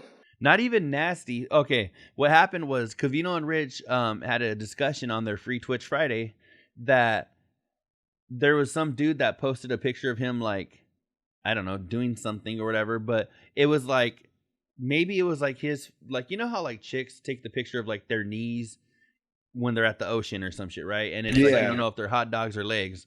Well, I guess some dude did one of those and showed his like feet or whatever, and Covino was like why, like as a dude, like don't put your fucking feet on the internet, like. And then Rich was like, "Whoa, you're in Southern California, you should wear flip-flops and all this shit." Okay, Covino goes, "That's not the argument. What I'm saying is you're putting them on the fucking internet for the world to see." And Rich was like, "Well, he's got nice feet. Who cares?" And then Covino was like, "Regardless, who gives a fuck if he's got nice feet or his feet are busted? Like nobody needs to see your fucking man feet. Just put your man feet away, you know?" And when it comes to like, he was saying there's a difference between wearing flip-flops and shit and then putting it on the internet for the world to see, you know? Right. I agree. 100%. I'm not a big flip-flop guy. I mean, I don't know, bro. I probably don't got the prettiest damn feet either. You know what I mean? And there's a reason. I mean, when you're in Hawaii or you're on vacation, you got to do it because that's just kind of the vibe. You know what I'm saying? But I'm not going to go to the Covino Rich studio. I didn't show up at, on what is it, Commercial Boulevard or wherever the Sirius studio was in LA in flip-flops. I'll tell you that much. You know, I wear slides, honestly, bro. Flip-flops rub your toes too. Like I don't like how it rubs my shit, dude. I wear slides, bro. Slides are a little different too because if you got nasty feet, it's covering like half of that motherfucker. No, and for me, I dig the slides. To me, there's just something about slides to me that are like a little more manly. No, I don't know. It doesn't make sense, but for me, putting a flip flop on, like, you know, having something go between my toes just makes me feel like a woman. Like I don't know, like it's a thong or something, bro. It's like what chicks wear. You know what I mean? Like, that's what it feels like on my toe, bro. It's like get this thong out between my big toe. I just don't. I don't know, dog. Fucking makes me feel some type of way when I got it. Like, oh, like. And maybe it's because chicks wear flip flops all the time, and I'm like, if chicks wore slides all the time, maybe I'd feel more comfortable in like a flip flop. But to me, it feels weird, you know. I'm like, I'm gonna ask you a question, bro. A personal question. Covino said that he had a vision of you watering the lawn, bro. Were you in slides? Probably. I was probably honestly wearing sneakers and fucking large basketball shorts. An old T-shirt with the sleeves cut off. Okay, then I got another question. Have you ever took a big ass long roll of fucking plastic and made a water slide in the front yard with a hose? Maybe a tarp. And but as a kid, dog, slip and slide was our shit. Slip and slide over here in Arizona, dog. That was the shit. You ever have someone with a big ass front yard and you connect two? No. Yeah, that bro. It was still cheap. Bad. That sounds badass. Fucking connect those two and fucking, you know what I mean? And fucking boom, you hit the run and shit. But hey, back to our flip flops though, since it's one of our last things we're talking about before we close out our show. And thanks again for everyone tuning in. We love you guys. Call in, interactive, talk shit, do what you got to do. We're here. But back to, I got to bring something up, man. And it's something that's not sitting well with me because I feel kind of defeated. So, with the help of the show and hopefully the few million listeners we got out there. Few million, okay. Yeah, and I don't know where Covino and Rich, space station, bro. You get for every one listener we have on the space station, bro, it counts as a million because they're so far away. But remember when Covino and Rich, bro, and I don't know where they stand on this, but they had the war on fucking Crocs. And it almost seems like it's not an active war, bro. I don't hear them fighting the war as much as I once did. And I was a soldier, bro. I was enlisted. I was right there in the front line with them fighting that war on Crocs, bro. What do you feel about Crocs? And if you agree, can we fight the war on Crocs on this show? Can we pick up and fight that war? Though I think Crocs are like some of the ugliest fucking shoes I've ever fucking seen. And if I'm not mistaken, you don't wear them with like socks, right? So no, they have holes in them, but I feel like your feet still don't breathe enough in them. I just feel like you're wearing a plastic shoe that's gonna make your fucking feet smell like shit. I think they're fucking disgusting. I don't. I know like some nurses and shit wear them, like whatever, but for like the everyday dude, dog, to me, it's almost worse than fucking. It actually, no, not almost. I'm in Arizona, so it's worse than flip flops, you know. Yes, it is. Absolutely. And that's another one where you shouldn't be putting, as a dude, you shouldn't be putting your fucking Cheetos on the fucking internet, and you shouldn't be putting a picture of you in Crocs on the internet either. I agree 100%. Let's fucking keep this shit going as far as getting rid of them, because they're fucking terrible. I do have a confession, bro. I have wore Crocs one time, and I'm ashamed. I'm ashamed, bro. I'm ashamed, but I kind of had to do it. Me and Tip Dog, shout out Tip Dog because his birthday's on the 10th. We went to the island of Kauai, and they had this adventure we went on, bro. And we went to the top of this mountain, and they used to grow sugar, and they carved tunnels through the fucking mountain, and they would float it down on this fucking like little canal, man-made canal. And we said, fuck it, man. Let's get all chiefed out and fucking go float down the fucking canal in Hawaii. Let's check it out. So, but part of the gear is they rented fucking Crocs. And it was part of like the dress code almost for the fucking trip. My penis shrunk. Hey, bro, I don't even know if my shit was poking out, bro. I think my penis fucking it looked like an innie instead of a big ass fucking long Audi, bro. A big ass long Audi. It felt like an innie. I looked down, had to make sure it was there after I took him off, and he came back. But fuck, dude, I felt so fucking corny wearing that shit. No, but you know what though? If it's part of the fucking, it's part of the quote unquote uniform. It's part of when in Rome. That's what Yeah, well, but be a man, bro. Cut your feet. But yeah, man, I just I need to wrap this shit up again. Fucking you say magnums, excuse me, motherfucker, and we'll throw a fucking a bow on this shit. And episode number 77 is next, dog, right there. Oh yeah, speaking of Luis, even though we fucking talked about him the whole fucking time, episode number 83, he will be joining you and I for a full episode. So we'll get all the opinions out there. Episode number 83, dog. It's gonna be dope. So right here, episode number 76, dog. Just tell me when we need to bring Baseline Trey in, and we'll wrap this shit up. Bring us home, Baseline Trey. Play that shit. On the road to the riches, cause it's all about the peace. Now buckle up your seats and prepare for the journey. Let the music ease your soul, grab a spliff and start burning. Relax with us and take a trip to the heavens, and come and spend a day in the 757.